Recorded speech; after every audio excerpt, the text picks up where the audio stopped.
नमस्ते। जय शिवाय। आज हम ज्ञान का विज्ञान समझेंगे। और अगर मेरे इंग्लिश और हिंदी चैनल के सारे वीडियोस को उठाएं, सारे वीडियोस से कंपेयर करें, तो ये जो वीडियो है ज्ञान का विज्ञान, इसको समझना सबसे ज्यादा जरूरी है। बाकी सारे वीडियोस एक तरफ और ये आज का एक वीडियो ज्ञान का विज्ञान, इसको समझने की बात बिल्कुल एक तरफ है। मतलब कि ये समझना इतना जरूरी है, ये वाला वीडियो समझना, और ये जो बात आपको समझाई जाएगी अभी, इसको समझना इतना ज्यादा जरूरी है कि इसके बिना आप लाइफ नहीं जी सकते। क्योंकि आपको अपनी ही बुद्धि से, अपने ही ज्ञान से आप धोखा खाओगे लाइफ में। आप गलत रास्ते पे चलते रहोगे, है ना। गलत ज्ञान से अपने आप को, अपना जीवन जीते रहोगे। और ये सिर्फ स्पिरिचुअलिटी या आध्यात्मिक ज्ञान के पर्सपेक्टिव से नहीं बोल रही हूं मैं। नॉर्मली भी क्या खाना चाहिए शरीर के लिए, क्या अच्छा है, कब सोना चाहिए, कितना सोना चाहिए, किसी भी बात के लिए ये ज्ञान का विज्ञान समझना सबसे ज्यादा जरूरी है। तो अगर आप लोगों को ये वीडियो आज का थोड़ा सा कॉम्प्लेक्स मैटर है, थोड़ा सा मुश्किल है समझने में, नए नए शब्द अभी मैं यूज करने वाली हूं, तो थोड़ा सा मुश्किल आएगी समझने में, तो उसके लिए एक नहीं 25 बार, 50 बार, 100 बार, कितनी भी बार आप इस वीडियो को देख सकते हैं। और जरूरत पड़े तो नोट्स बना सकते हैं अपने, है ना।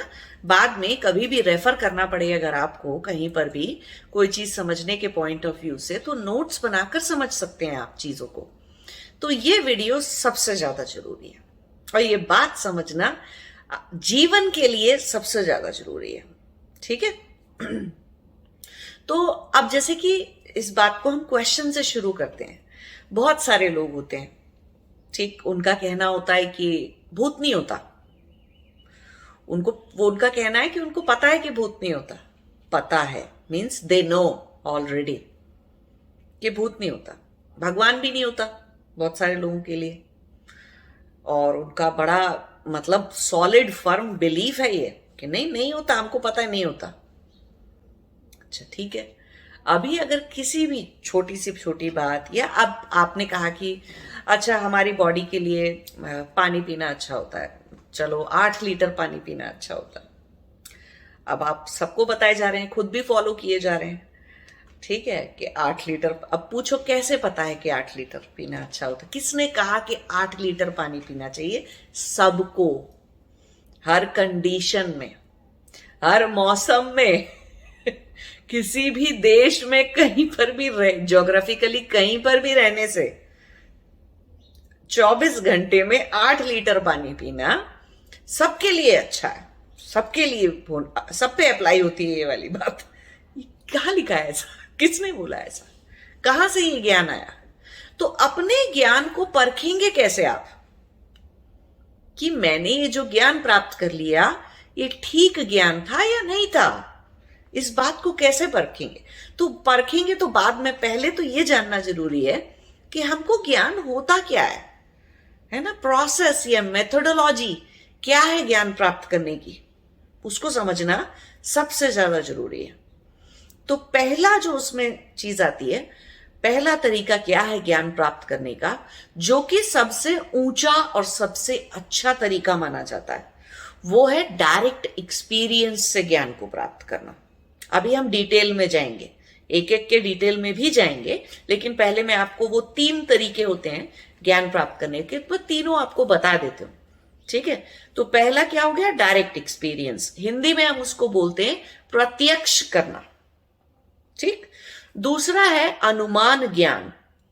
दूसरा तरीका अनुमान से किसी चीज को जानना। अब यहां पर अनुमान, वो हिंदी वाला अनुमान नहीं लेना है, जैसे कि आप कोई भी चीज वाइल्ड गेस कर लेते हो, ठीक है, वो गेस्टिमेट निकाल लेते हो, वाइल्ड गेस कर लेते हो, ऐसे ही कुछ भी अनुमान निकाल लेते हो, ऐसा वाला अनुमान नहीं है। संस्कृत का अनुमान शब्द है ये, जिसको हम इंग्लिश में इन्फरेंस कहते हैं। तो अनुमान के लिए एक बीच आधार होना चाहिए, किस आधार पे, है ना, आपने उस अनुमान को लगाया है। तो आधार हमेशा चेक करना बहुत जरूरी है। और आधार जो है, आधार के बिना अगर आधार गलत हो जाएगा तो अनुमान गलत हो जाएगा। ठीक है, तो अनुमान के लिए आधार का होना जरूरी है, तो हम उसकी बात कर रहे हैं, ऐसे वाले अनुमान की बात कर रहे हैं। ऐसे कुछ भी बिना आधार का अनुमान नहीं, वो हिंदी में जो लोग करते हैं वो नहीं, संस्कृत का ठीक ठाक शब्द जो अनुमान है। तो दूसरा हो गया अनुमान ज्ञान, पहला था प्रत्यक्ष ज्ञान, दूसरा हो गया अनुमान ज्ञान। तीसरा होता है किसी और का अनुभव, जो उसने किसी और का प्रत्यक्ष, किसी और का ज्ञान, किसी और ने बताया आपको। अब वो लिखकर भी बता सकते हैं, वीडियो के थ्रू भी बता सकते हैं, और किसी मूवी डॉक्यूमेंट्री के में भी से भी वो ज्ञान मिल सकता है, किताबों को पढ़ने से, पुराने एंशियंट स्क्रिप्चर, षड्दर्शन, ये वो सब पढ़ने से मिल सकता है, इंटरनेट पे पढ़ने से मिल सकता है, कहीं से भी कोई किताब, कुछ भी कहीं से किसी और ने इनडायरेक्ट वे में आपने उस ज्ञान को रिसीव किया। तो वो तीसरा तरीका है कि ये बात आपको कहां से पता चली। तो तीसरी बात में सबसे इंपॉर्टेंट जो चीज आती है कि तीसरे टाइप के ज्ञान में, वो तीसरे टाइप के ज्ञान में सबसे अच्छी, सबसे इंपॉर्टेंट बात क्या है कि उसके अंदर हमको क्रेडिबिलिटी या अधिकार एस्टैब्लिश करना पड़ता है, निर्धारित करना पड़ता है कि भाई ये आदमी किस अधिकार से ये बातें कह रहा है ना। तो वो एक तीसरी में ये चीज जरूरी है। अब हम सबसे पहले पे वापस आते हैं। तो ये तीन तरीके हैं जानने के किसी भी बात को। आप कुछ भी उठा लो, कोई भी अपने शरीर से रिलेटेड ज्ञान उठा लो, आप दुनिया में अमेरिका किधर है, प्लूटो कहाँ है, कोई सा ग्रह किधर है, क्या सूर्यमंडल में, सौर मंडल में क्या हो रहा है, कुछ भी ज्ञान उठा लो, कोई सा भी भौतिक ज्ञान उठा लो, लौकिक ज्ञान उठा लो आप, या फिर अलौकिक ज्ञान की बात करो, कोई सा भी टाइप का ज्ञान हो, कैसा भी ज्ञान हो, स्थूल जगत का, सूक्ष्म जगत का, अति सूक्ष्म जगत का, ब्रह्म का कोई सा भी ज्ञान उठा लो, उस ज्ञान को, किसी भी ज्ञान को प्राप्त करने के ये तीन ही तरीके हो सकते हैं, कोई और चौथा तरीका होता ही नहीं है। ये तीन ही तरीके होते हैं। ठीक, अब हम पहले वाले को डिटेल में डिस्कस करते हैं कि पहला वाला तरीका क्या था, प्रत्यक्ष करना, प्रत्यक्ष के थ्रू ज्ञान को ग्रहण करना, ज्ञान प्राप्त करना, डायरेक्ट एक्सपीरियंस के थ्रू। चलिए भौतिक ज्ञान की बात करते हैं, भौतिक जगत की बात करते हैं, फिजिकल मटेरियल जो हमारा वर्ल्ड है उसकी बात करते हैं। सामने पेड़ है, ठीक है, तो आप देख सकते हो कि सामने पेड़ है, तो अब आपको पता चल गया कि हाँ यहां पर पेड़ है।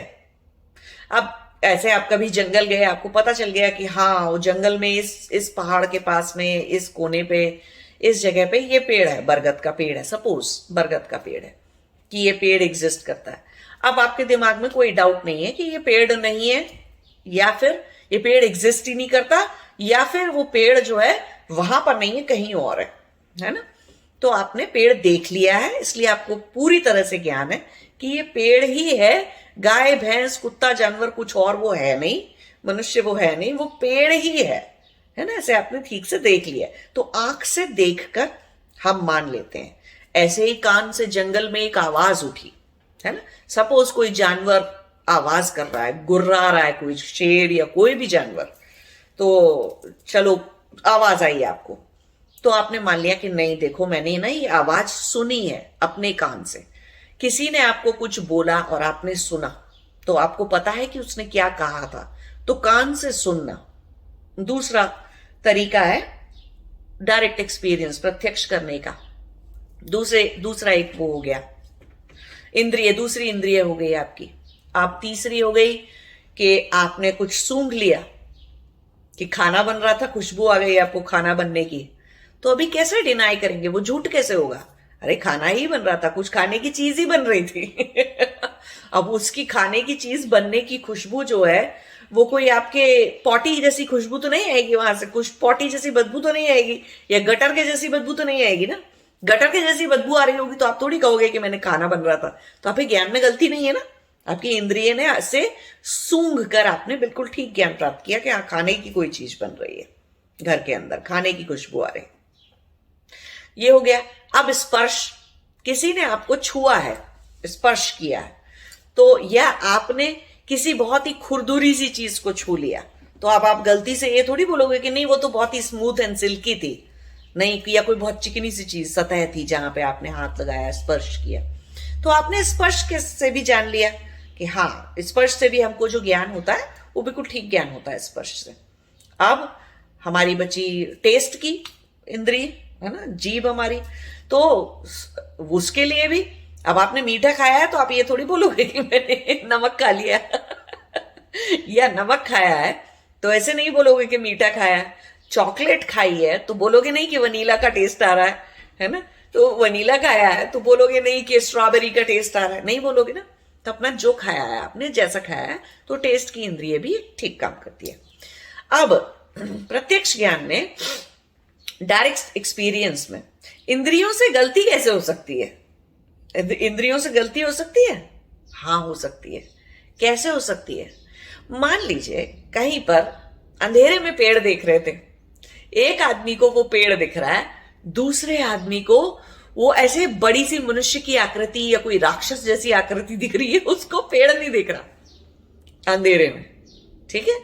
तो सिचुएशंस, वातावरण जो है वो इंद्रियों के ऊपर हावी हो सकता है। कई बार अंधेरे में बेल्ट पड़ी हुई है किसी की, जो हम बेल्ट लगाते हैं ना, पैंट के ऊपर बेल्ट लगाते हैं, जीन्स के ऊपर बेल्ट लगाते हैं, तो वो बेल्ट पड़ी हुई है चमड़े की।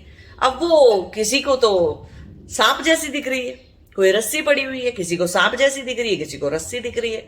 अंधेरा वही है, आंखें वही है, बट किसी के दिमाग में भ्रम पैदा कर रहा है, अंधेरा हावी हो गया, अंधेरा आ गया वहां पे, है ना। तो ऐसे टेस्ट में भी हो सकता है, कोई बूढ़ा है या कोई बच्चा है या कोई बहुत ज्यादा तंबाकू या ऐसी चीजों का कोई सेवन करता है, जरूरी नहीं उसकी सारी टेस्ट बड बहुत अच्छे से काम कर रही होंगी, हो सकता है वो टेस्ट कुछ करता हो, उसे टेस्ट कुछ और ही आता हो, है ना। कड़वे करेले किसी को कड़वे नहीं लगते हैं, मीठे लगते हैं एक्चुअली, और किसी किसी को आलू भी जो है वो कड़वे लगने लग जाते हैं। तो क्या कर सकते हैं? बुखार है, बुखार में वही खाना है, लेकिन बुखार में या बीमारी में कोई इंसान खाना खाता है, या कोई ऐसा आदमी जो ऑलरेडी बहुत सारी डायबिटीज की दवाई, ब्लड प्रेशर की दवाई, किसी भी चीज की दवाइयां खाता है, आप देखोगे उसको, उसका नमक का वेरिएशन होता है। किसी दिन उसे नमक ठीक लगता है, जबकि रोज ही ठीक नमक पड़ता है खाने में, लेकिन किसी दिन उसको ठीक लगता है, किसी दिन उसको सेम नमक ज्यादा लगता है, बाकी लोगों को नहीं लगता, जो कोई दवाई नहीं खाते या बीमार नहीं है। बीमार लोगों को सारी चीजें कड़वे से टेस्ट की लगती हैं, है ना। कुछ कुछ कैसा भी बनाया हो, जब तक कि उन्हें डायरेक्ट चीनी ना दे दो, गुड़ ना दे दो, उनको सारी खाने बने हुए वो कड़वे लगते हैं। तो अब क्या हुआ? आपकी शरीर की स्थिति आपके ऊपर हावी हो गई, इंद्रिय वही थी आपके पास, है ना, 5 इंद्रियां, 5 सेंसेस आपके पास वो वही है, लेकिन एनवायरमेंट, सिचुएशन, आपके शरीर की कंडीशन उनके ऊपर हावी हो जाती हैं, तो आपका डायरेक्ट एक्सपीरियंस गलत हो सकता है। तो जब भी कोई चीज का, अब स्पर्श में भी ऐसे ही है ना, हवा स्पर्श करके चली गई, कोई हमें छू के चला गया, अगर छूने के अलावा हमने उसे आंख से नहीं देखा तो हमको भ्रम हो जाएगा, हम अपने आप पे डाउट करने लग जाएंगे, सीरियसली किसी ने मुझे, मेरे कंधे पे हाथ रखा था, मुझे पीछे से छुआ था, या फिर मुझे भ्रम हुआ इस बात का, क्योंकि मैंने आंख से तो किसी को देखा नहीं पीछे, अपने कोई है ही नहीं मेरे पीछे। तो ऐसे ऐसे भ्रम करने लग जाते हैं ना, दिमाग पे अपने डाउट करने लग जाते हैं। तो हमको कई बार एक इंद्रिय से होने वाले अनुभव को दूसरी इंद्रिय से कई बार चेक भी करना होता है कि हाँ, किसी ने हाथ तो रखा था, बट मुझे देखना भी है किसने रखा, क्या कौन है कोई। जब किसी ने हाथ रखा मेरे पीछे या किसी ने मेरे कंधे पे छू दिया, तो मुझे दिखना भी तो चाहिए किसने छुआ था, स्पर्श कहाँ था, कैसा था। तो स्पर्श की इंद्रिय ऐसी भी हो सकती है। अब हो सकता है कि आप कुछ चीजें छुओ और एक आदमी को वो चीज जो है खुरदुरी लग रही है, दूसरे आदमी को वो चीज ठीक लग रही है, चिकनी लग रही है, उसको उतनी खुरदुरी नहीं लग रही।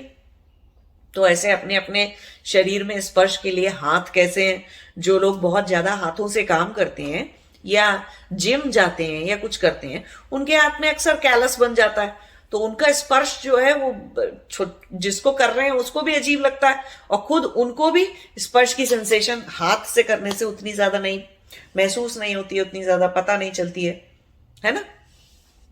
तो कहने का मतलब यह है कि वातावरण की कंडीशन, शरीर की कंडीशन आपके 5 सेंसेस को प्रभावित कर सकती है।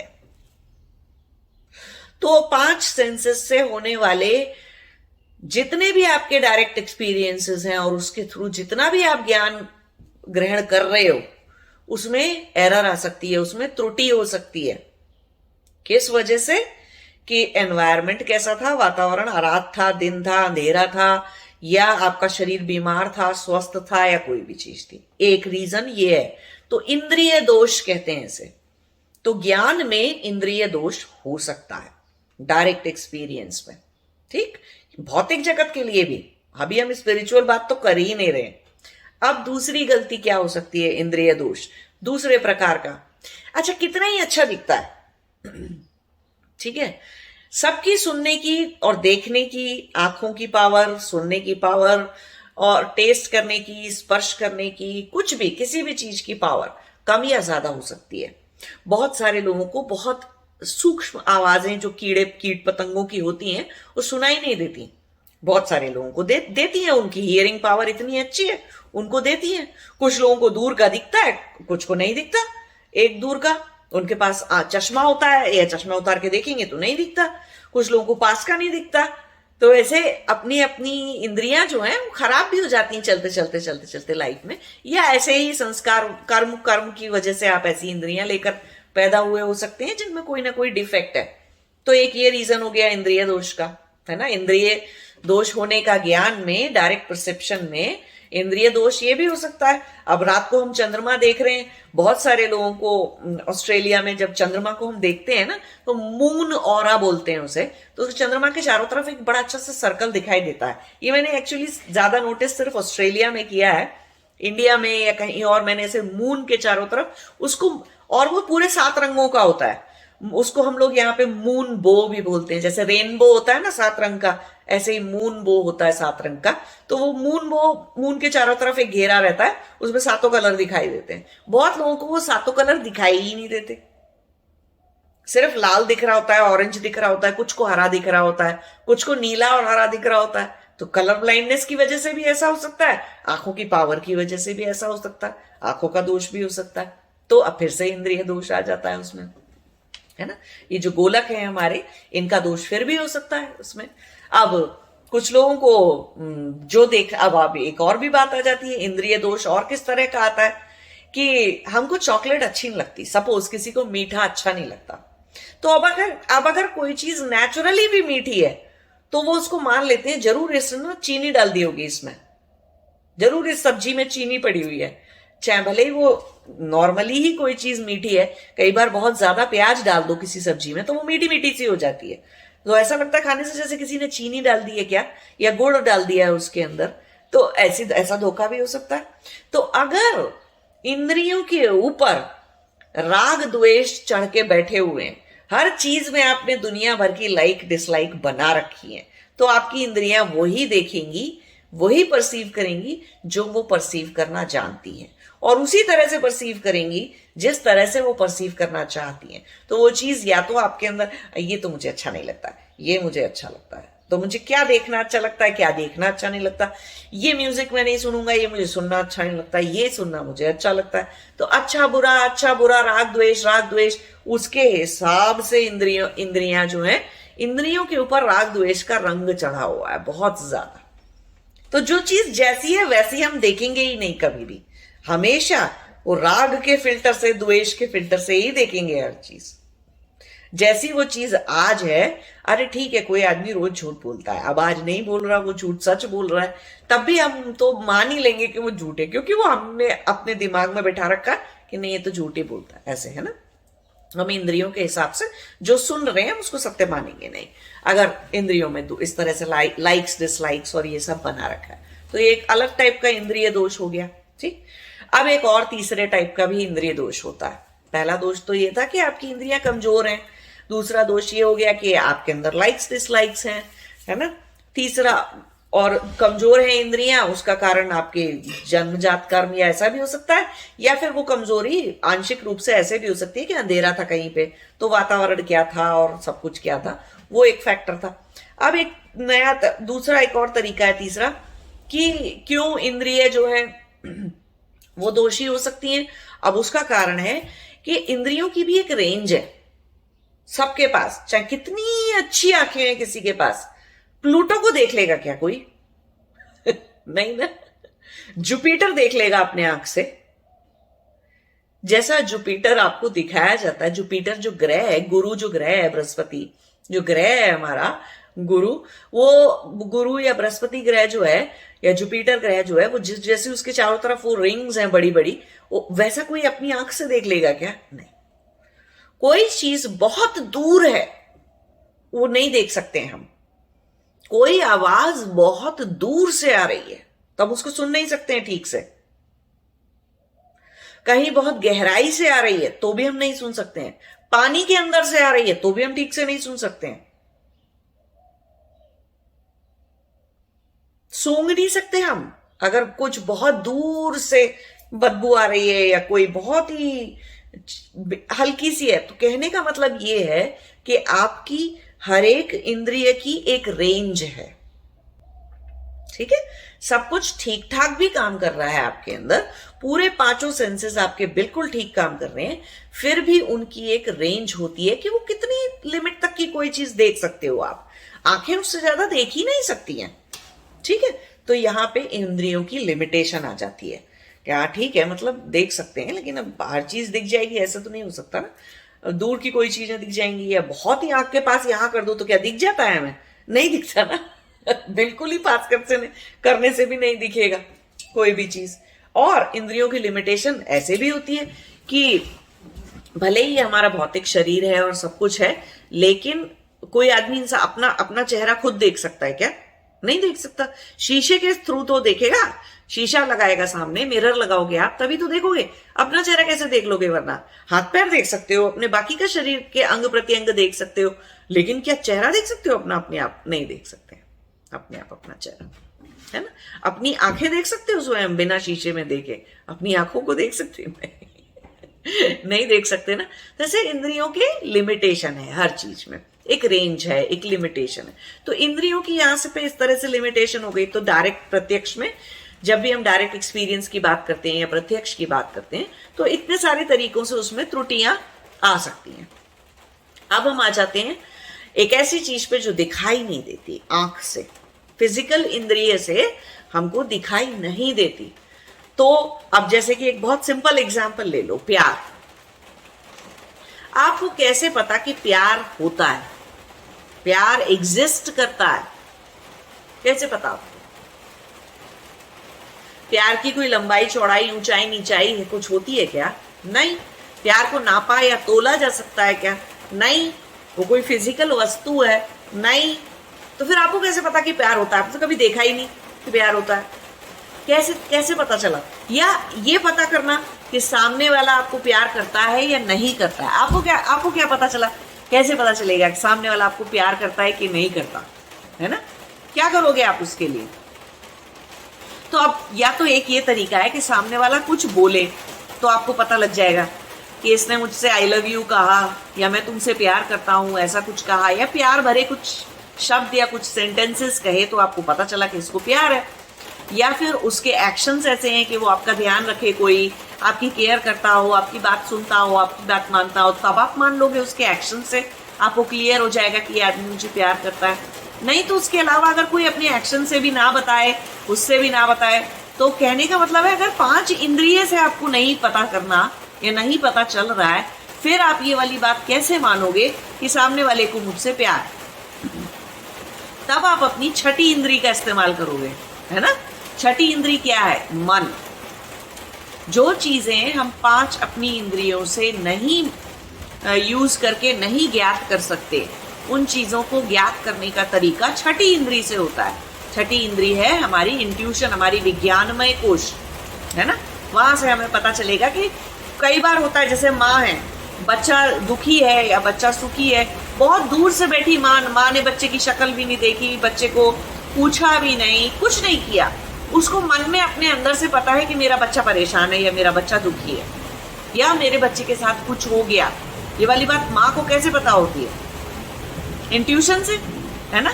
हम अपने अंदर की इंट्यूशन से, क्योंकि बहुत सारी चीजें जान लेते हैं ऐसे, और हम बिल्कुल डाउट भी नहीं होता, हमें बहुत सारे लोगों की इंट्यूशन बिल्कुल परफेक्ट काम करती है। तो उनको कोई डाउट नहीं होता कि मुझे ये गलत गलत पता चला है। चाहे वो बच्चा बताए चाहे ना बताए, माँ जब पूछेगी तो पता लगाएगी, तो उसे पता चल जाएगा कि हाँ मेरा बच्चा सच में दुखी था।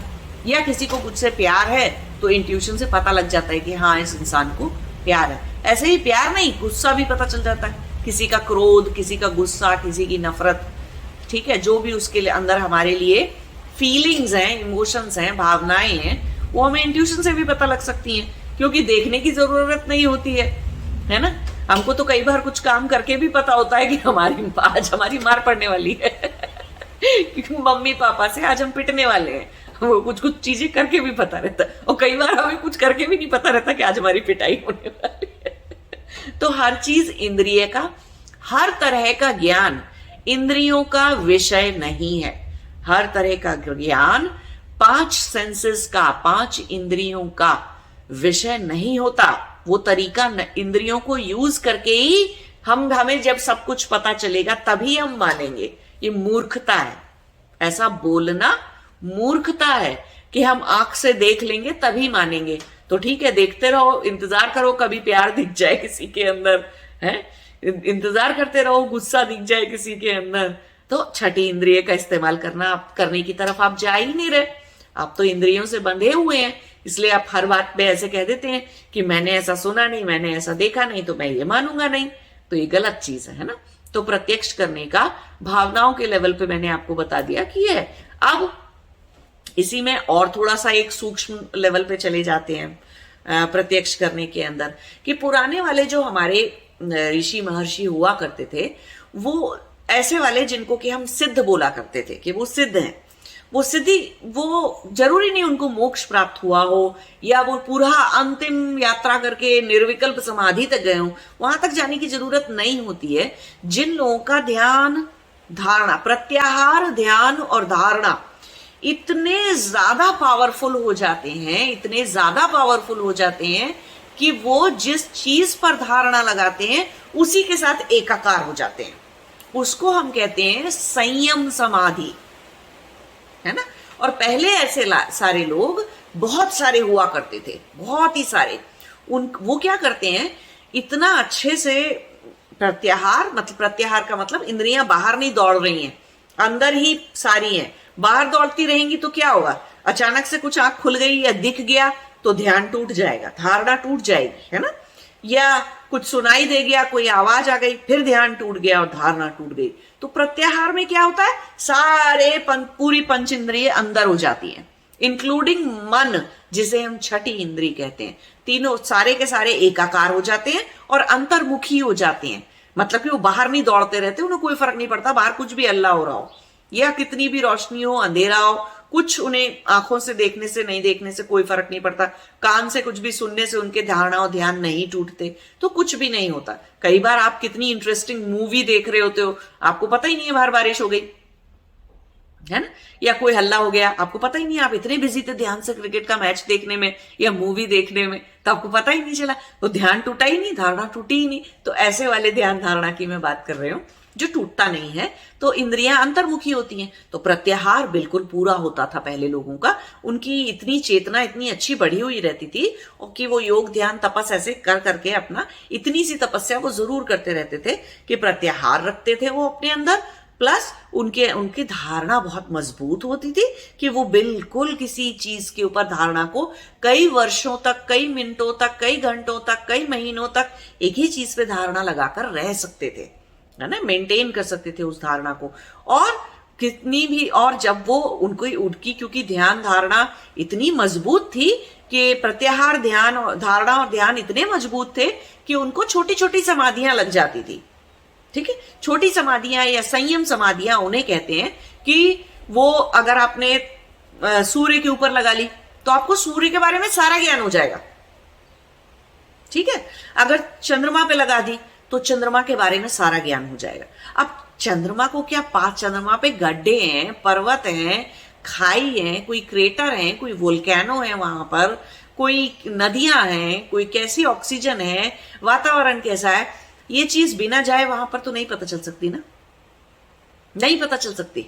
तो कैसे पता लगाएंगे, और कहीं जाएंगे तो क्लाइमेट का नाश तो होगा ही होगा, क्लाइमेट तो बिगड़ेगा ही बिगड़ेगा, जितना जेट फ्यूल लगेगा, जितना सब कुछ लगेगा। तो डिस्ट्रक्टिव तरीका है ना जानने का। वो किसी भी उपकरण से, साधन से किसी चीज को जान लेना, वो डिस्ट्रक्टिव तरीका है ना।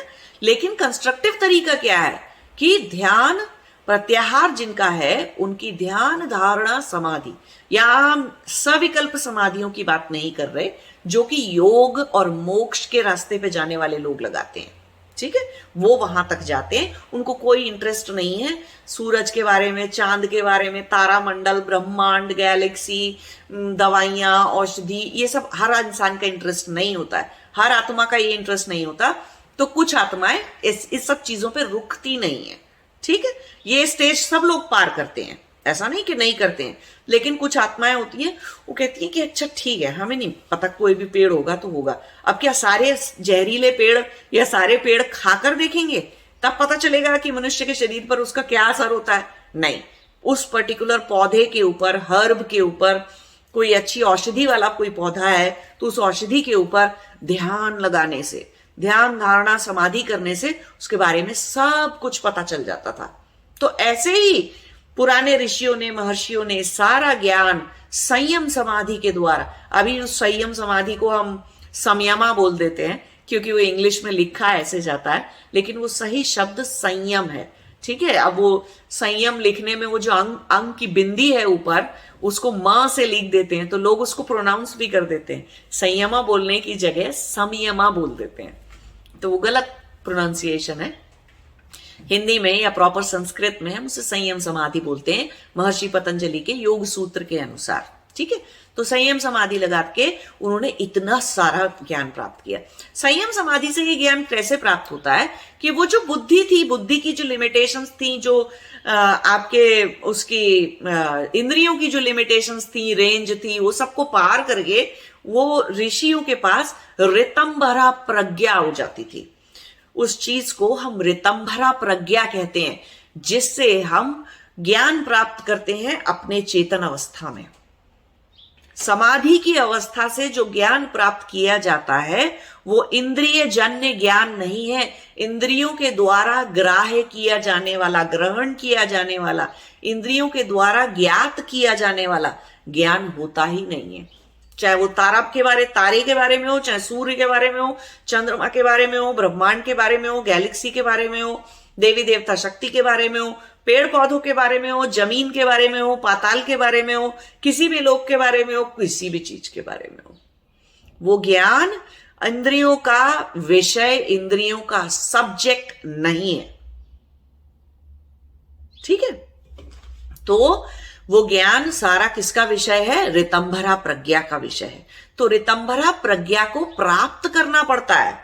कैसे प्राप्त करते हैं? ऋतंभरा प्रज्ञा से जो ज्ञान होता है वो वैसा ही अनडाउटेबल, अनशेकेबल, अनक्वेश्चनेबल ज्ञान है जैसा कि किसी को आंख से देखने से होता है। मैंने शुरू में बताया था ना, अगर आंख से आपने देख लिया दिन में कि ये पेड़ है इधर, अभी कैसे बोलेंगे ना, कैसे झुटलाएगा कोई इसी को?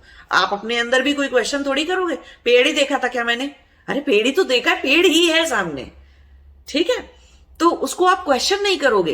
तो ऐसे ही क्वेश्चन बिल्कुल सही, सीधा, सटीक ज्ञान ऋतंभरा प्रज्ञा को प्राप्त करके वो सारे ऋषि मुनि और सारी चीज, सारे लोग उसको कर लेते थे।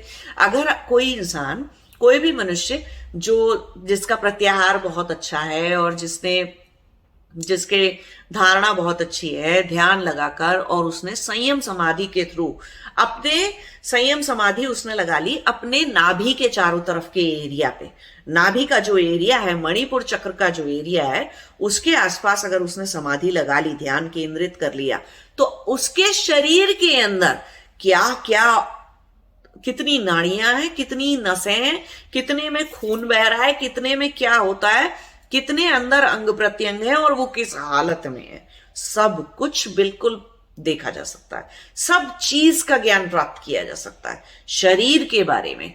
अगर वही सेम धारणा और ध्यान और समाधि, संयम समाधि उस ऋषि ने या उस ऋतंभरा प्रज्ञा प्राप्त मनुष्य ने किसी दूसरे के नाभि के चारों तरफ लगा दी वो धारणा, तो उसे उसके शरीर के अंदर की सारी चीजें दिख जाएंगी।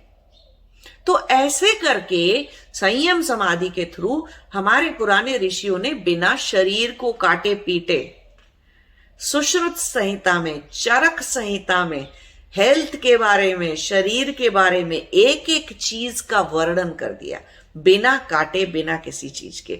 बहुत सारे लोग अज्ञानवश एक बात बोलते हैं कि हाँ ठीक है, भारत ने बहुत सारी फिलॉसफी लिख दी, भारतीय लोगों ने के पास बहुत ज्ञान है, बट कोई उपकरण तो उन्होंने बनाया नहीं। वो तो सारे आजकल की मॉडर्न साइंस बनाती है। देखो टेलीस्कोप बनाया, वो तारामंडल देखने के लिए, ये बनाया और ये बनाया और वो बनाया, और बीपी की मशीन बना दी, डायबिटीज चेक करने की मशीन बनाई। तो उपकरण तो कोई नहीं बनाए भारतीय लोगों ने। वो ये भूल जाते हैं कि हम जिस सभ्यता से आते हैं या हमारे यहाँ के जो लोग थे, उनकी अपनी एग्जिस्टेंस एक उपकरण थी। उन्होंने अपने आप को उपकरण बना रखा था। क्यों? कि अपने आप को उपकरण बनाने के लिए क्या चाहिए था? योगिक साइंसेस की जरूरत थी, योग दर्शन की जरूरत थी कि प्रत्याहार नाम की भी कोई चीज होती है। इंद्रियां हर वक्त बाहर नहीं भागती हैं, अंदर भी रह सकती हैं, अंतर्मुखी भी हो सकती हैं। उसका क्या मतलब है? कहां दुनिया की किस किताब में लिखा है कि प्रत्याहार, धारणा, ध्यान, समाधि क्या चीज होती है? ये ज्ञान किसके पास था? ये टेक्नोलॉजी, ये साइंस, योगिक साइंस, ये ज्ञान सिर्फ हमारी सभ्यता में और हमारे ही पास था। तो हमारे लोगों को पता था कि ऋतंभरा प्रज्ञा कैसे प्राप्त होती है। वो प्राप्त करने के बाद वो सारे सूर्यमंडल, तारामंडल, शरीर के अंदर, शरीर के बाहर, ये शरीर, वो शरीर, ये लोक, भूलोक, जमीन के अंदर, जमीन के ऊपर, ज्वालामुखी के अंदर, हर तरह का ज्ञान उन्होंने लिख डाला। शून्य से लेके गणित का ज्ञान, साइंस का ज्ञान, जीवों का ज्ञान, हर तरह का ज्ञान लिख डाला बिना किसी उपकरण के, एक्सटर्नल इंस्ट्रूमेंट के। अब इंस्ट्रूमेंट की बात करते हैं हम। इंस्ट्रूमेंट पे अगर हम बात कर रहे हैं, मॉडर्न साइंस और ऐसे मॉडर्न लोगों को समझ में तो ये वाली बात आती नहीं है। उनको पता नहीं है कि अच्छा, एक तारा जो है, अभी जो हम बाहर तारे देखते हैं रात को जो झिलमिलाते रहते हैं, आपको पता है एक तारे की लाइट जो वो झिलमिलाहट हो रही है उसके अंदर, उसकी रोशनी को पृथ्वी तक आने में 50 से 80 वर्ष का समय लगता है। और वो रोशनी भी तब आती है जब वो तारा टूट रहा होता है। तो हम क्या देख रहे हैं? हमें जहां पे वो झिलमिलाता हुआ तारा दिख रहा है, एक्चुअल में तारा वहां है ही नहीं। 50 साल लग गए लाइट आने में। यहां पर उपकरण बनाकर कोई चीज प्रूव करते करते या समझते समझते आइंस्टाइन के थ्योरी ऑफ रिलेटिविटी के लिए हमको 200 साल लग गए। 200 साल लगे हमें उसकी बताई हुई एक चीज। और उसने कहा क्या गलती करी थी उसको समझने में, कि उसकी थ्योरी में और उसके बताने में कहीं पर कोई त्रुटि हुई है, गलती हुई है, वो भी समझने में हमें 200 साल लग गए। क्यों? क्योंकि वेस्टर्न साइड पे लोगों को या दूसरी सभ्यताओं में, दूसरे जगहों पे, दूसरे देशों में लोगों को ये तरीका नहीं आता है। उनको पता नहीं है कि ऋतंभरा प्रज्ञा भी कोई चीज होती है, प्रत्याहार से, इस सब चीजों से ऐसे भी कोई ज्ञान प्राप्त किया जा सकता है, कुछ किया जा सकता है। उनको पता ही नहीं है। अभी थोड़े दिन पहले की बात है, मेरी एक स्टूडेंट है, वो अमेरिका में रहती हैं और वो विदेशी ही हैं, अमेरिकन ही हैं। तो वो अचानक से ऐसे ध्यान लगा रही होंगी, ध्यान लगा तो उनकी समाधि ना अपनी खुद की बेटी पे लग गई। तो उन्होंने देखा कि उनकी बेटी जो है वो नीले रंग के कपड़े पहने हुए और ऐसे ऐसे तैयार होके और ऐसे ऐसे वेशभूषा में उनकी बेटी है और वो ये कर रही है, अपना किचन में खड़े काम कर रही।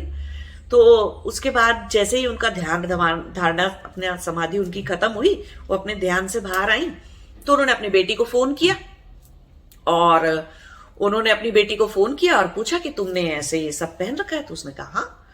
फिर उसने, उनको विश्वास नहीं हुआ तो उन्होंने फोन वीडियो कॉल करके देखा, सच में पहन रखा था उसने, वही कपड़े, वही चीज, वही सब कुछ। और वो अपनी किचन में काम भी कर रही थी। सेम से एक बिल्कुल ठीक देख लिया था उन्होंने, 100% ठीक देख लिया था अपनी बेटी के बारे में सब कुछ। तो फिर अब उनको बहुत आश्चर्य हुआ कि उन्होंने बिना जाए, उनकी बेटी 1200-1400 किलोमीटर दूर बैठी हुई है, उन्हें कैसे देख लिया वहां पर जाकर? कैसे पता चला उनको कि उसने वो कपड़े पहने हुए हैं या वो ऐसे? मैंने कहा देखो, ऐसे ही सारा ज्ञान, ऐसे डायरेक्ट प्रत्यक्ष से जब ऋतंभरा प्रज्ञा ज्ञात हो जाती है तो फिर आप अपने बच्चों पर ध्यान लगाएं या किसी दूसरे मनुष्य पर ध्यान लगाएं या किसी भौतिक चीज पर या किसी लौकिक चीज पर, किसी अदृश्य चीज पर, किसी अलौकिक चीज पर, किसी मरी हुई आत्मा पर, किसी जिंदा आत्मा पर, कुछ पर भी ध्यान लगाइए आप। वो छोटी सी समाधि के थ्रू, संयम समाधि हम उसे बोलते हैं, वहां तक बहुत सारे लोग जो थे वहां से ज्ञान ला ला के लिखते रहते थे। और ऐसे करके उन्होंने इतने सारे हमारे षड दर्शन बना दिए, इतनी सारी संहिताएं लिख दी, उपनिषद लिख दिए, वेद लिख दिए, और सब लिख दिया, इतना सारा कुछ कैसे लिखा गया वो। तो अब ये वाली टेक्नोलॉजी कहीं और एग्जिस्ट नहीं करती है, तो ये सब कुछ है। अब हम चाहे उपकरण बना भी लें, उपकरण क्या नापता है? उपकरण नाप सकता है सिर्फ उस चीज को जो बदलती है। आपने कभी देखा है ईसीजी की मशीन देखी है? बहुत सारे लोग अपने से हार्ट बीट चेक कराने जाते हैं डॉक्टर को, और ईसीजी करा के आते हैं, हार्ट का इकोकार्डियोग्राम निकलवा के आते हैं। तो आप क्या देखते हो उसके अंदर? वो ऐसे ऐसे ऐसे ऐसे करके एक वेव बना रहा होता है। वेव क्या इंडिकेट करती है? कि आपकी हार्ट बीट ऐसे गई, ऐसे गई, ऐसे गई, ऐसे गई, और आप कहीं पे तेज हो गई, फिर धीरे हो गई, फिर कहीं पे डॉक्टर बताता है कि अच्छा आपको एरिथमिया है, मतलब आप इर्रेगुलर हार्ट बीट्स हैं आपकी। अगर वो 5 मिनट की 10 मिनट की रिकॉर्डिंग करते हैं, 3 मिनट की रिकॉर्डिंग करते हैं, तो उन्हें पता रहता है कि अच्छा आपका हार्ट कभी बहुत तेज तेज चलता है, फिर धीरे चलता है, फिर तेज भागता है, जबकि आप भाग नहीं रहे, बैठे हैं, फिर भी आपका हार्ट एरिदमिक फैशन में चल रहा है, मतलब एसिमेट्रिकली चल रहा है। तो ये चीज वो पता लगाते हैं। तो कुछ बदल रहा है तो मशीन नाप पा रही है उसको। कुछ बदलेगा नहीं, कहीं पर चेंज नहीं होगा तो मशीन नापेगी कैसे किसी चीज को? अरे जब कोई आदमी मर जाता है तो उसका वो हार्ट रेट का मॉनिटर टैं करके ऐसे फ्लैट लाइन नहीं आती है? कैसे आती है फ्लैट लाइन? मशीन के पास नापने के लिए कुछ नहीं है। अब फ्लैट लाइन का मतलब क्या है? मशीन अब कुछ नहीं कर सकती, मशीन के पास कुछ नहीं है नापने का। तो क्या चीज को मेजर किया जा सकता है, नापा जा सकता है? परिवर्तन को, चेंज को नापा जा सकता है ना? डायबिटीज की मशीन है, क्या नापती है? आज आपका शुगर कितना था, फिर कल इतना हो गया, फिर परसों इतना हो गया। एक नॉर्मल से कितना वेरी कर रहा है? एक जगह हमने एक नॉर्मल, एक बेसलाइन फिक्स कर दिया, वहां से कितना वेरी कर रहा है तो हम उसको नाप सकते हैं। तो अगर सोचो किसी की शुगर कभी ना बदलती है, उसे नापने का क्या है? अब क्या नापेंगे उसको? एक ही परिमाण तो फिक्स हो गया। जीरो को क्या नापते हैं? जीरो को कैसे नापते हैं? कभी कोई शून्य को, जीरो को कैसे नाप सकता है? क्या नापने का है उसमें? कुछ नहीं है नापने का, है ना? तो सोच के देखो कि जो परिवर्तन है उपकरणों के द्वारा सिर्फ वही नापा जा सकता है। अब आत्मा तो चेंज नहीं होती है। कोई आत्मा तक पहुंच गया निर्विकल्प समाधि से, आत्मा तो चेंज नहीं होती है। आत्मा के जो बेसिक कैरेक्टरिस्टिक्स थे वो परिवर्तनशील है ही नहीं। जो परिवर्तनशील है वो इमॉर्टल नहीं हो सकता, इटर्नल नहीं हो सकता, नित्य नहीं हो सकता। नित्य की परिभाषा क्या है? बदलाव रहित, चेंज रहित, नो चेंजेस एट ऑल। वो नित्य होने की, इटर्नल होने की या इमॉर्टल होने की, इटर्नल ज्यादा सही शब्द है, तो इटर्नल होने की परिभाषा है वो। कोई बदलाव, किसी बदलाव, एब्सेंस ऑफ एनी चेंज। ठीक है? तो अब परमात्मा में कोई बदलाव आता है क्या? भगवान बदलता है क्या? नहीं। तो फिर कौन से उपकरण से नापेंगे वो चीजें जो बदलती हैं ही नहीं? चलो ये तो बहुत ही बड़ी बात हो गई कि उपकरण से इन चीजों को नहीं नाप सकते। प्यार नाप सकते हैं क्या उपकरण से? अभी मैंने सुना था जापान में कुछ लोगों ने, साइंटिस्ट वगैरह ने, एक इमोशनल मीटर बनाया है। उससे वो ये नाप लेते हैं कि आपके अंदर कौन से स्ट्रॉन्ग इमोशंस चल रहे हैं। अब जैसे भी वो नापते होंगे हार्ट बीट के चेंज से, वो आपको तरह तरह से अलग अलग ढंग से सांस लेने को बोलते हैं। तो सांस जैसे कि अब आप देखोगे, खुश हो आप तो आप अलग ढंग से सांस ले रहे हो, अगर आप दुखी हो, टेंस्ड हो, एंजाइटी में हो, स्ट्रेस में हो, तो आपका सांस लेने का पैटर्न एक बिल्कुल अलग हो जाता है, शैलो ब्रीदिंग हो जाती है आपकी। तो सांस के थ्रू और हार्ट बीट के थ्रू और बॉडी के अंदर कई सारे और फैक्टर जो अलग अलग इमोशन में एक उन्होंने बेस लाइन स्थापित कर दी। अब वो जब बदलते हैं तो वो नाप लेते हैं, अच्छा ठीक है आप गुस्से में हो या आप जो प्यार में हो, या आप जो है वो सेक्सुअल अराउजल में हो, ये भी नाप लेते हैं। ऐसे ऐसे करके वो बहुत सारी चीजें नाप लेते हैं। अब जो इंसान है उस इमोशन में, उसको तो पता ही है कि वो उस इमोशन में है या वो उसके अंदर की फीलिंग है, तो कोई और उसको क्या बताएगा ना कि ये चीज है। या आप डर में हो तो ऐसे कौन क्या किसी को क्या बताएगा? तो मीटर, फिर भी उन्होंने एक ऐसा मीटर बनाया उस चीज को नापने के लिए। लेकिन अब तो वो फिर उसी चीज पे गए ना कि उन्होंने बदलाव कहां पर नोटिस किया आपकी फिजिकल बॉडी का जो बदलाव है, केमिकल जो आपके माइंड में रिएक्शंस होते हैं, जो केमिकल चीजें बन रही हैं, उसमें जो फर्क आया, उसमें जो चेंज आया, उसको नाप के ही तो उन्होंने बता पाया ना। तो हर वो चीज जो परिवर्तनशील है उसी को तो नापा जा सकता है। एक माँ का अपने बच्चे से प्यार नहीं बदलता कभी भी पूरे जीवन में। हाँ, कुछ माएँ होती होंगी जिनका बदल जाता होगा, मैं उनकी बात यहां नहीं कर रही हूं, लेकिन वैसे इन जनरल हम ऐसे मोटे मोटे तौर पर ऐसा कह सकते हैं कि माँ का अपने बच्चे से प्यार पूरे जीवन नहीं बदलता। तो जो चीज कभी बदलेगी ही नहीं, उसे अब नापोगे कैसे अब आप? और वो है कि नहीं है उसका भी पता कैसे करोगे? नहीं, वो प्यार नहीं था तो क्या था? उसकी जगह पे क्या था? कुछ और था। एब्सेंस थी क्या? एब्सेंस, वो बच्चे के प्रति प्रेम के लिए जो एब्सेंस थी, कैसे नापे उसे? नहीं नाप सकते। जिस चीज में कोई परिवर्तन नहीं होता, उपकरणों के द्वारा उसको नापा नहीं जा सकता। वो चीज जो नित्य है। तो अब मनुष्य के जीवन की, एक मां के और एक बच्चे के जीवन की अवधि को देखें हम कि कितना लाइफ स्पैन है उस माँ का, कितने 100 साल जिएगी वो माँ। चलो 80 साल, 60 साल, 65 साल, 70 साल, जितने भी साल वो जिएगी, उतने समय के लिए, उतने वर्षों के लिए तो उस माँ के अंदर अपने बच्चे के लिए प्यार या प्रेम नित्य हो गया ना। उतने टाइम के लिए तो नित्य है, लेकिन अब इस टाइम स्केल को बहुत बड़ा कर दो, है ना, इनफाइनाइट ईयर्स तक ले जाओ, तो वो चीज को हम उतनी नित्यता जब हम देखते हैं, हमेशा, कभी सृष्टि के प्रारंभ में भी थी, सृष्टि के प्रलय के बाद भी थी, सृष्टि चल रही थी तब भी थी, इतने इतने हजारों हजारों लाखों लाखों करोड़ों साल के लिए कोई चीज है, एग्जिस्ट ही करती रहती है, उसको हम नित्य बोलते हैं। वो हम आत्मा के और ब्रह्मांड के और परमात्मा के, ब्रह्म के पॉइंट ऑफ व्यू से बोल रहे हैं। तो नापेंगे कैसे उसको जब किसी चीज का अभाव ही नहीं हो रहा, वो कंटिन्यूअस है? तो अब क्या नापेंगे उसको? कैसे नापा जाए उसे? तो कोई उपकरण नहीं बनाया जा सकता। तो ब्रह्म को, परमात्मा को, आत्मा को या छोटी छोटी चीजों के अंदर के पूरे ज्ञान को प्राप्त करने के लिए हम उपकरण बना भी लें तो भी कुछ नहीं कर सकते हम उससे। ठीक है, क्योंकि हमारा ये फिजिक्स का लॉ है कि anything that does not change can not be measured, something that is eternal has no variation in it can not be measured, no differential analytics, तो उसको मेजर कर ही नहीं सकते हैं, है ना। तो ये प्रत्यक्ष ज्ञान से हमको ये सारी चीजें पता चलती थी। तो प्रत्यक्ष ज्ञान में अगर कोई दोष आता है तो वो इंद्रिय दोष आता है, या तो इंद्रियां डिस्टर्ब करती हैं, तो इसका मतलब है प्रत्याहार नहीं है आपका, या फिर इंद्रियों की रेंज उतनी नहीं है। अब किसी ने कहा कि प्लूटो है, तो क्या आंख से दिखता है आपको? क्या नहीं दिख रहा आपको? आपका पता लगाने का, प्लूटो को देखने का तरीका आपके पास है ही नहीं, तो डायरेक्ट एक्सपीरियंस से प्लूटो कैसे देख सकते हैं? अरे या तो किसी साइंटिफिक लैब में चले जाइए जहां पर कोई बड़ा सा टेलीस्कोप लगा हुआ हो जो आपको प्लूटो दिखा सकता हो, ये एक तरीका है देखने का प्लूटो। नहीं तो समाधि प्राप्त कर, जो संयम समाधि की मैं बात कर रही हूं, ऋतंबरा प्रज्ञा की मैंने जो बात समझाई आपको, ऋतंबरा प्रज्ञा प्राप्त कर लीजिए तो आपको प्लूटो के बारे में ऐसी ऐसी चीजें पता चल जाएंगी जो कि आपको टेलीस्कोप से देखने से भी पता नहीं चलेंगी, है ना। अब पृथ्वी, हमारी पूरी गैलेक्सी जो है वो एक दूसरी गैलेक्सी एंड्रोमेडा का चक्कर लगा रही है, हमारी मिल्की वे जो गैलेक्सी है। अब उसको एक चक्कर लगाने में पता नहीं कितने करोड़ों अरबों साल लगेंगे एक्चुअली। तब तक कोई एक साइंटिस्ट इस एक्सपेरिमेंट को जिंदा रख सकता है क्या? चलो उपकरण से नाप रहे हैं हम कोई चीज, तो जिंदा रख सकता है क्या तब तक उतना बड़ा चेंज नापने के लिए? ऐसा चेंज जो कि आज से करोड़ों साल के बाद हुआ, नहीं रख सकते।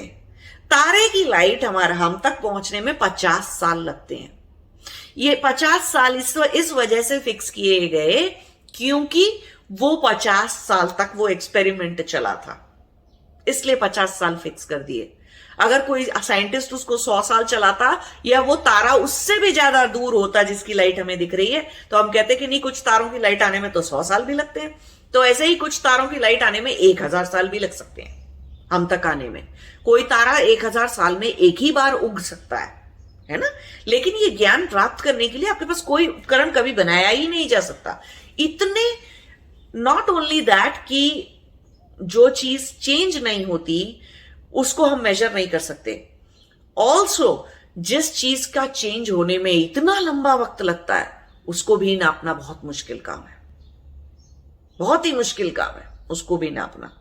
पता चला भूकंप आ गया, वो लैब ही नष्ट हो गई, या वो लोग मर गए, या किसी तरह से उन्होंने अगर एक साइंटिफिक एक्सपेरिमेंट को जिंदा भी रखा था, बीच में उसका किसी और ने कुछ और ही कर डाला, या चलो किसी वजह से जिंदा बचा भी, तो जिस चीज के लिए वो एक्सपेरिमेंट कर रहे थे वही बदल गई। लो, जो तारा देखने गए थे 1000वें साल बाद उगना चाहिए था, हमारी गैलेक्सी घूम गई और हमको जहां से दिखना चाहिए था वहां से हमें और भी नहीं दिख रहा, अब और 1000 साल लगेंगे उससे उतनी दूर से देखने के लिए। तो प्रत्यक्ष ज्ञान की ये सारी बातें हैं। तो अगर कभी देखना हो, इन सब चीजों का ज्ञान को पूरी तरह से प्राप्त करना हो, तो सबसे जरूरी बात है ऋतंबरा प्रज्ञा को प्राप्त करना। ठीक है, ये एक तरीका था, पहला तरीका है, और ये सबसे अच्छा तरीका माना जाता है। क्यों? इसमें इंसान अपने आप को सुधार रहा है, इसमें मनुष्य, एक आत्मा अपने आप को स्पिरिचुअली ग्रो कर रही है, इसीलिए ये तरीका सबसे अच्छा माना जाता है। ठीक है, जो कि मॉडर्न साइंस को या आजकल के लोगों को, मॉडर्न लोगों को नहीं समझ में आता, क्योंकि चेतना गिर गई है इतनी, उतनी चेतना बढ़ा के वो सब कुछ करना, उतना पेशेंस रखना, वो सबको सब कुछ बहुत जल्दी जल्दी चाहिए। वो तारामंडल पे ध्यान लगा के 50 साल बैठ नहीं सकते हैं, उतना पेशेंस नहीं है आजकल के लोगों में ना, जल्दी जल्दी वाली जनरेशन है सारी। कर्म किए थे और सब बनाए थे, तो 10,000 सालों में वो सब उनको 10 साल में या 5 साल में, अभी इस जन्म में 100 साल में निपटा लेने का है, ऐसे निपटता नहीं है कुछ भी ऐसे। तो सात्विक धृति नहीं है, सात्विक परसर्वियरेंस नहीं है ना। सात्विक परसर्वियरेंस या सात्विक धृति होनी चाहिए आपके पास, ये सब काम करने के लिए, सब चीजों इस तरह से ज्ञान प्राप्त करने के लिए। तो इसीलिए समाधि वाले, प्राप्त वाले लोगों के पास ऋतंभरा प्रज्ञा होती है, तो उनका सारा ज्ञान ऐसे ही आता है, और ऐसे ही आ सकता है, कोई और तरीका भी नहीं है इस ज्ञान को लाने का, है ना, उपकरण को यूज करके। इटर्नल चीजों का ज्ञान उपकरणों से नहीं आ सकता, उपकरण बनाए नहीं जा सकते, जो चीज कभी चेंज नहीं होती उसको नापने के लिए। अब हम आ जाते हैं दूसरे ज्ञान पे। दूसरा था अनुमान ज्ञान। अनुमान ज्ञान के लिए एक आधार होना चाहिए। अनुमान ज्ञान में सबसे बड़ा दोष आता है संस्कारों का, चित्त की वृत्तियों का। कैसे? मान लीजिए अभी मैंने बताया था ना, वो वाइल्ड गैस वाला अनुमान नहीं, संस्कृत वाला अनुमान। संस्कृत के अनुमान में अनुमान आधार के बेसिस पे लगाया जाता, कोई आधार होना चाहिए। अब जैसे कि आप अपने कमरे में, अपने घर के लिए कोई बेडरूम में बेड लाने गए, ठीक, जब आप बेड लेके आ गए, तब आपको पता चला कि अरे ये बेड तो बहुत बड़ा आ गया, देखने से तो इतना बड़ा नहीं लग रहा था, अभी तो बहुत बड़ा आ गया। अब बताइए गलती कहां पर हो गई? गलती हो गई उनके अनुमान में, है ना। अनुमान कहां पे, किस चीज के अनुमान में? जो उन्होंने आधार बनाया था, किस चीज को आधार बनाया था? कमरे के साइज को, उनके बेडरूम का जो साइज है आपके बेडरूम का, उसको आपने आधार बना के बेड लाया था ना। तो गलती आपसे कहां हुई? गलती हुई आपके आधार के ज्ञान में। अब आधार के ज्ञान में क्यों गलती हुई? कमरा हमें क्या पहले बड़ा दिख रहा था? अगर आप कभी भी देखोगे कि अगर आप बहुत खुश हो, है ना, कोई इंसान किसी दिन बहुत खुश है, बिल्कुल फूला नहीं समा रहा, उसकी जिंदगी में कोई खुशी की बात हो गई है, तो आप देखोगे कि उसे सब जगह की लाइटें बहुत तेज लगती हैं, कमरे के अंदर की, घर के अंदर की, रात को इधर उधर लाइटें बहुत तेज लगने लग जाती हैं, और उसे हर जगह बड़ी लगने लग जाती है, खुली खुली और बड़ी लगने लग जाती है अचानक से, है ना। और कोई आदमी बहुत ही दुखी है किसी चीज से, गिल्टी में है या दुखी है या पश्चाताप में है या कुछ बहुत ही किसी भी बात से दुखी है वो आदमी, तो उसको हर जगह छोटी लगने लग जाती है, घुटन होने लग जाती है उसे हर जगह, उसको हर लाइट कम ही दिखाई देती है। क्यों?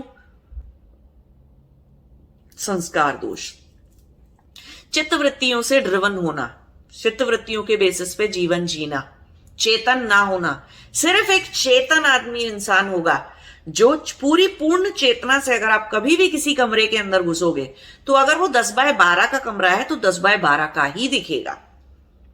जो अति प्रसन्न खुश आदमी है, जिसके जीवन में कोई खुशी की बात हो गई है और उससे वो खुश होता फिर रहा है, तो अगर कोई फिर भी वृत्ति ड्रिवन है ना, उसका राग जरूर, और उसका राग या मोह कुछ पूरे हो गए हैं, तो वो खुश बहुत है, वो इंसान झूठी खुशी में है, वो अभी टेम्परेरी खुशी में। तो ऐसा खुश इंसान को वो 10 बाय 12 का कमरा 10 बाय 15, 10 बाय 16 या 12 बाय 13 ऐसा कुछ दिखाई देगा। और जो बहुत ही डिप्रेस्ड या दुखी इंसान है, ठीक है, उस इंसान को वही कमरा 8 बाय 8 या 6 बाय 8 का ही दिखने वाला है। इतनी बड़ी बड़ी गलतियां हो जाती हैं। तो अनुमान ज्ञान में आपका बेसलाइन ठीक होना चाहिए, तब आपका अनुमान ठीक होता है। 2+2 4 होते हैं। हम प्रत्यक्ष ज्ञान से देखने चाहेंगे तो 2+2 6, 8, 11, 12 कुछ भी हो सकते हैं। प्रत्यक्ष ज्ञान से जाएंगे, क्यों? काय का 2+2? धरती का? जुपिटर का 2+2 क्या करेंगे?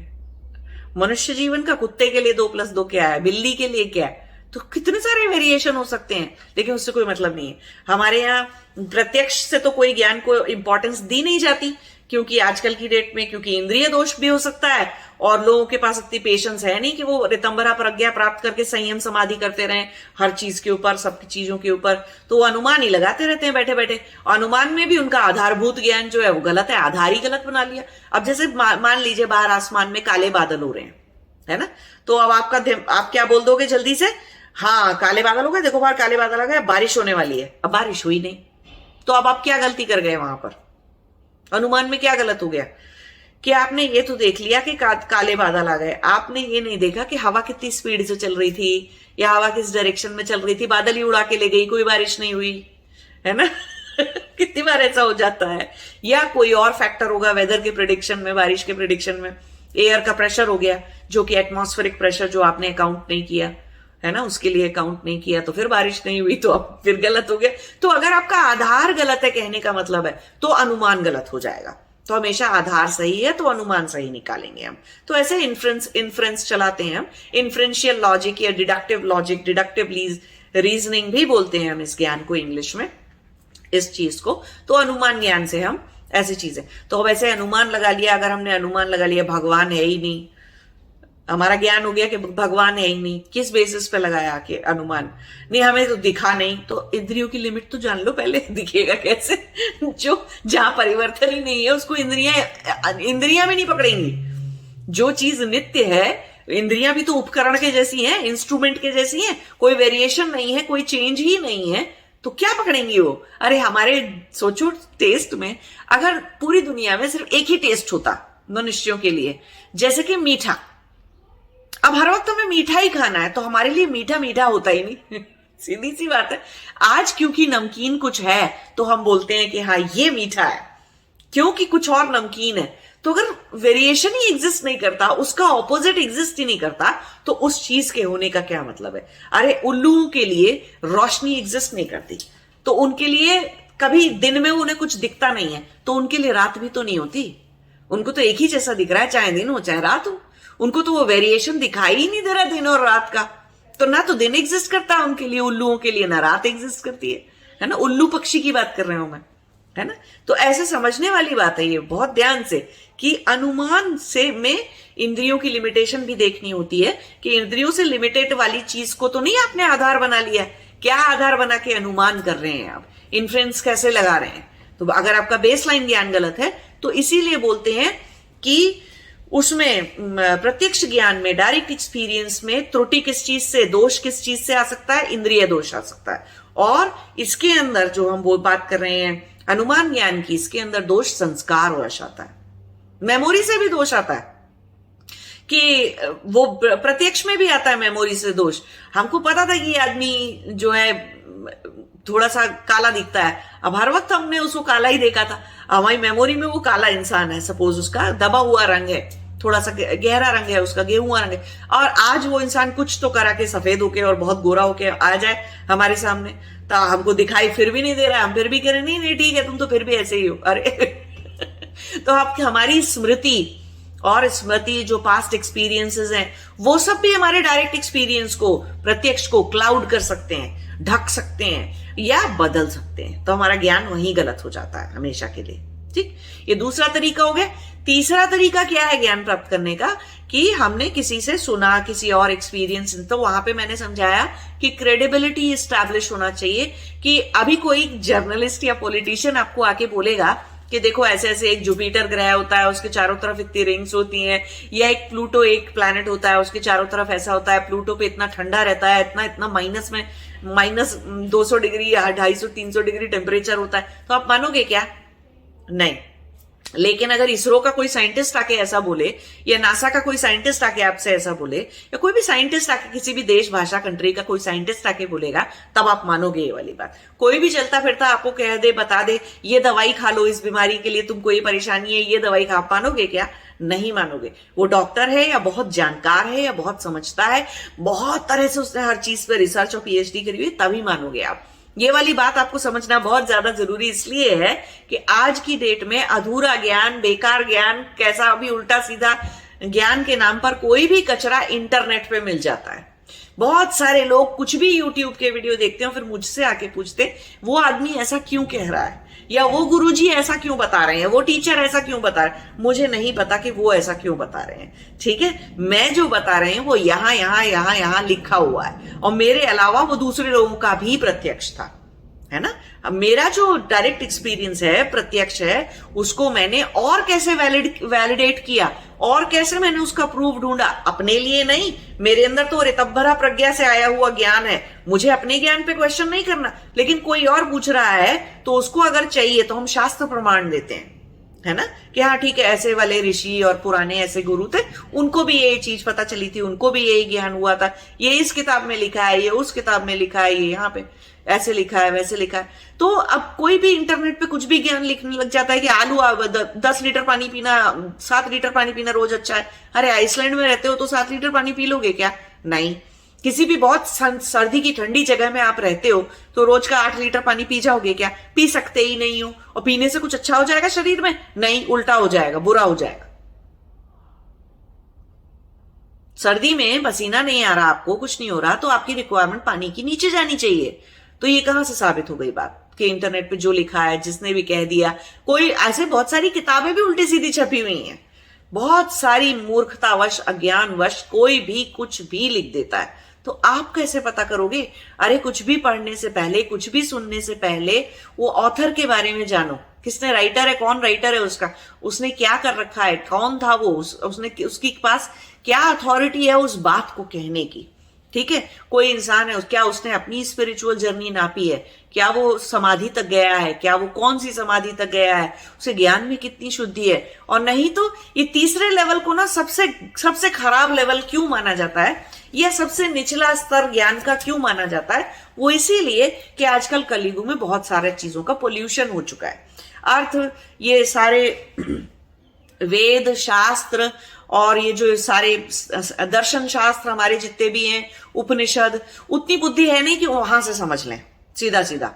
या तो वो पढ़े जाएं, तब तो बिल्कुल तीसरा वाले तरीके को हम मान सकते हैं कि वो फुल प्रूफ तरीका हो गया, है ना। या किसी सिर्फ और सिर्फ समाधि प्राप्त गुरु के ज्ञान को सुना जाए, तब हम मान सकते हैं कि हाँ वो बिल्कुल सीधा सीधा, उसमें हम अगर हमारी समझ में नहीं आ रहा तो हमारी गलती हो सकती है, लेकिन वो लिखने वालों ने वेद शास्त्रों में या उपनिषद में गलत ज्ञान तो नहीं लिखा है ना, या दर्शन शास्त्रों में कोई गलत ज्ञान नहीं लिखा है, उतने अंश में वो बात मान। लेकिन लोग वो तो पढ़ती नहीं, कोई भी जना वो वहां से तो ज्ञान नहीं प्राप्त कर रहा है। कहां से कर रहा है? कुछ भी इंटरनेट पे उल्टा सीधा। सबसे ज्यादा अब्यूज्ड टॉपिक है इंटरनेट के ऊपर कुंडलिनी का, कुंडलिनी और चक्रा। सबसे ज्यादा कचरा ज्ञान उसके ऊपर आज तक का मैंने जितना कचरा ज्ञान मैंने उस स्पिरिचुअल डोमेन के अंदर एक उस टॉपिक पे देखा है, उतना कचरा ज्ञान मैंने कहीं किसी और टॉपिक पे नहीं देखा। इतना भ्रांति ज्ञान फैला हुआ है, इतना खतरनाक भ्रांति ज्ञान फैला हुआ है, लोग पता नहीं कैसे कैसे मूर्खतापूर्ण क्वेश्चन करने के लिए मेरे पास या सबके पास आ जाते हैं, वक्त बर्बाद करते हैं अपना भी और मेरा। तो या तो किसी बहुत ही क्रेडिबल जगह से कुछ पढ़िए या सीखिए या देखिए। मैं कभी किसी को नहीं कहती इसीलिए कि अच्छा इस राइटर की किताब पढ़ लो, उस राइटर की नहीं। मैं हमेशा एक ही बात समझाती जा रही हूं कि दर्शन शास्त्र पढ़ो। 6 दर्शन है, 6 के 6 दर्शन शास्त्र इस जीवन में पढ़ो और समझो। कितने दिन समझ में नहीं आएंगे? 1 साल लगेगा, 10 साल लग जाएंगे, चलो पूरा जीवन ही लग जाएगा, 50 साल लग जाएंगे। कम से कम कुछ तो अच्छा होगा, कुछ तो समझ में आएगा। और जितना समझ में आ गया आपकी, वो 100% 100% सही ज्ञान है। तो कूड़े जैसा पूरा 10,000 चीजों का 10,000 तरीकों से कूड़े जैसा ज्ञान इकट्ठा कर लेना, उसका कोई मतलब नहीं है। एक चीज जानो, लेकिन बिल्कुल ठीक जानो, 100% 100% बिल्कुल ठीक जानो उस चीज को, वो ज्यादा मैटर करता है लाइफ में। तो इसीलिए इस तीसरे वाले तरीके को ज्यादा अच्छा नहीं समझा जाता आज की डेट में। पहले ये चीज बहुत अच्छी समझी जाती थी क्योंकि पढ़ने को ही सिर्फ वो मिलता था, दर्शन शास्त्र मिलते थे, संस्कृत में लिखे होते थे, कोई ट्रांसलेशन नहीं था, कोई कमेंट्री नहीं थी, कोई डाइल्यूशन नहीं था, कोई पोल्यूशन नहीं था कमेंट्री के अंदर। अभी तो commentary over commentary over commentary over commentary over कर करके जो असली टॉपिक है वो तो गायब ही हो जाता है। मैं देखती हूँ कितने लोगों ने सांख्य दर्शन की किताब लिखने की, योग दर्शन की किताब लिखने की कोशिश करी, वो पता नहीं क्या लिख गया है उनसे जो कि संस्कृत के सूत्र का सीधा सीधा अर्थ भी नहीं है। अरे सीधा सीधा अर्थ ही लिख देते, लेकिन संस्कृत से तो किया नहीं। पता नहीं कितनी कमेंट्रियों के बाद उसकी किताब उठा के उससे कमेंट्री लिखती है लोगों ने, किताब लिख देते हैं लोग, है ना। तो ऐसे नहीं करना है। सबसे अच्छा तरीका है डायरेक्ट एक्सपीरियंस, प्रत्यक्ष ज्ञान। लेकिन उसके बारे में ये जानकर समझ कर रखना है क्या इंद्रियों की लिमिटेशन है, क्या इंद्रियों के दोष हो सकते हैं, और क्या चीजें हैं जो इंद्रियों का विषय ही नहीं है। दुनिया में इंद्रियां भी हमारा उपकरण है ना, इंस्ट्रूमेंट है, इंस्ट्रूमेंट ऑफ परसेप्शन है वो इंद्रियां। तो इंद्रियों का विषय क्या चीज है जो नहीं है, वो जिसमें परिवर्तन नहीं होता, जो नित्य नहीं है, वो इंद्रियों का विषय, इंद्रियों का इंस्ट्रूमेंट ऑफ परसेप्शन का सब्जेक्ट नहीं हो सकता वो चीज, है ना। और सेकेंड हो गया नॉलेज और विजडम थ्रू इन्फरेंस, अनुमान ज्ञान। और तीसरा हो गया ज्ञान किसी और से, शास्त्र प्रमाण के थ्रू ज्ञान। शास्त्र, अब हम तो शास्त्र जानते थे तो शास्त्र बोल रहे हैं, अभी वो उसमें इंटरनेट भी आता है और आजकल के यूट्यूब भी आते हैं और पता नहीं कितने सारे वीडियो आते हैं जो आप लोग देखते हो, और चैनल कुछ लोग तो बॉलीवुड को ज्ञान का स्रोत समझ लेते हैं। बॉलीवुड का सीरियल में रामायण और महाभारत तो पता नहीं क्या क्या देख कर आ जाते हैं और पता नहीं क्या क्या ज्ञान का उसको ज्ञान समझ लेते हैं। क्या अब उनको पता चल गया रामायण में क्या लिखा? कभी वाल्मीकि रामायण पढ़ के देखी है? कभी असली में लिखी हुई सीधी सीधी महाभारत पढ़ के देखी है? ग्रंथ पढ़ा है? वो बहुत सारी गीता प्रेस में इधर उधर पुरानी पुरानी गोरखपुर प्रेस और काशी प्रेस, पता नहीं कहाँ कहाँ के वो पुराने वाले मोटे मोटे, इतने मोटे मोटे महाभारत के ग्रंथ और सारे पुराण मिलते हैं, कभी उन्हें पढ़ा है बैठ के? तो बॉलीवुड से, एंटरटेनमेंट मीडिया से, हॉलीवुड से को ज्ञान का स्रोत नहीं बनाना अपने अंदर। ठीक है। तीसरा वाला एक तो सबसे खराब तरीका है वो ज्ञान को अर्जित करने का, सबसे निचला तरीका है, खराब नहीं बोल सकते, सबसे निचला तरीका है, ऐसे समझ लेना चाहिए, है ना। कि आप वहां से ज्ञान प्राप्त करने लायक नहीं थे प्रत्यक्ष से, तो आपने यहां से कर लिया। लेकिन एक और भी बात होती है, जरूरी नहीं है कि हमको प्लूटो के बारे में समाधि लगा के प्रत्यक्ष करना है। मुझे नहीं जानना प्लूटो के बारे में, कोई बात नहीं, मैं कोई किताब पढ़ सकती हूँ जिसमें से, ठीक है, कम टाइम वेस्ट होगा ना मेरा, कम प्राण शक्ति लगेगी, कम चेतना शक्ति लगेगी, और मैं सिर्फ थोड़ी सी देर में पढ़ के 4 पेज पढ़ के जान जाऊंगी, अच्छा ठीक है प्लूटो के बारे में इतना ही समझना था, मुझे प्लूटो जाना तो है नहीं, तो मैं क्यों पढ़ूं? ठीक है। तो ये 3 तरह से ये ज्ञान का विज्ञान है, 3 तरीके से ज्ञान प्राप्त किया जाता है। इसको हम प्रोसेस ऑफ और methodology of science of knowing और नॉलेज भी बोलते हैं। और अगर फिर भी आपको इसके बारे में बहुत डिटेल में पढ़ना है तो पढ़ सकते हैं। तो वैसे तो ये इस ज्ञान के ऊपर बहुत मोटी किताब लिखी जा सकती है, लेकिन एक्चुअली ये पतंजलि के योग सूत्रास में सिर्फ 2 सूत्र में डिफाइन किया गया है। और अगर आप और कहीं पढ़ना चाहते हो तो ये वैशेषिक दर्शन जो होता है, जो ऋषि कणद ने लिखा था, वैशेषिक दर्शन, उसके अंदर भी मिल जाएगा आपको, उसके अंदर भी होगा ये, उसके कुछ सूत्र भी इसी बात को समझाते हैं कि ज्ञान करने के इतने तरीके हैं और ऐसे 3 तरीके हैं और 3 तरीकों में ऐसे है। बट मैंने तो आपको मिक्स करके पूरा बहुत सारा बता दिया है। मैंने जो आज बोला है ये आपको समझाया है, इसमें मेरा बहुत सारा प्रत्यक्ष डायरेक्ट समाधि से हुआ ज्ञान भी है। जो मुझे ज्ञान का विज्ञान पता चला वो मेरा अपना समाधि से भी पता चला मुझे। फिर जब बाद में मैंने देखा तो योग सूत्रास में भी था, योग दर्शन में, और वैशेषिक दर्शन में भी है, और भी कई सारे शायद दर्शन होंगे, कुछ हो गया, आप लोग खुद भी ढूंढ सकते हो और कहां पर एग्जिस्ट करता है तो और डिटेल में पढ़ सकते हो। लेकिन अभी मैंने जिस तरह से समझाया है इस तरह से कहीं मिलेगा, इतना जोड़ के, इतना गहराई से समझा के नहीं, कहीं नहीं मिलेगा, शायद कहीं नहीं मिलेगा। किसी लिखे हुए की मैं बात कर रहा हूं, कहीं नहीं मिलेगा, क्योंकि योग सूत्रास में भी ऐसे दो सूत्र में लिख तो दिया है संस्कृत में, लेकिन समझने में बहुत सारे शब्द लगते हैं। ठीक है। तो देखिए इस वीडियो से अपने नोट्स बनाइए, बार बार इस वीडियो को देखिए, इससे कि आपके दिमाग में अच्छी तरह से बैठ जाए। एटलीस्ट ज्ञान के ऊपर, ज्ञान के विज्ञान के ऊपर ही धारणा धारणा ध्यान और समाधि लगा के देखिए कि हाँ, ये मेरी समझ में बिल्कुल ठीक ढंग से आ गया, अब मैं कोई गलती नहीं करूंगा। और अपने ही भ्रांति ज्ञान से, गलत ज्ञान से धोखा नहीं खाऊंगा, गलत ज्ञान से अपनी अध्यात्म के मार्ग पर नहीं चलूंगा। हर कोई भी उठ के कुछ भी बोल देगा, किसी की भी बात ऐसे ही मान लूंगा, नहीं। और अपने भी अनुमान ज्ञान से कुछ प्राप्त करूंगा तो बिल्कुल सीधा सीधा, है ना। ठीक है, नमस्ते, जय शिवाय।